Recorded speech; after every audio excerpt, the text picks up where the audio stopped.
Welcome to Civil and Technology YouTube channel. यो भिडियोमा तपाईहरु चाहिँ जुन चाहिँ कोलम छ त्यसको भर्टिकलिटी चाहिँ चेक गरिरहेछ हैन माथि जति आउँछ माथि तपाईहरु अहिले भिडियोमा हेरिरहेछ माथि नापेर फेरि तल नापिरहेछ हैन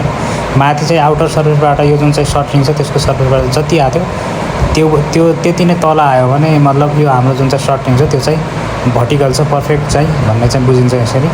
यसरी चाहिँ तपाईहरु चाहिँ एउटा रड लगेर रडमा चाहिँ एक साइडबाट धागो बानेर अनि अर्को साइडबाट निशान मारेर सटरिङको सर्फेसमा राखेर चाहिँ यसरी चेक गर्न सक्नुहुन्छ तपाईहरु हैन च्यानल के रे जुन चाहिँ कोलम छ त्यसको भर्टिकलिटी चाहिँ यसरी साइडमा चेक गरिन्छ यो भिडियोबाट तपाईहरु यो कुरा सिक्न सक्नुहुन्छ र बाँकी अब यो चाहिँ केमिकल बिल्डिङ बन्दैछ एसटीपी को है त भिडियो अन्तिमसम्म हेर्नु होला यो चाहिँ हाम्रो फुटिङ बनिरहेछ है Thanks for watching.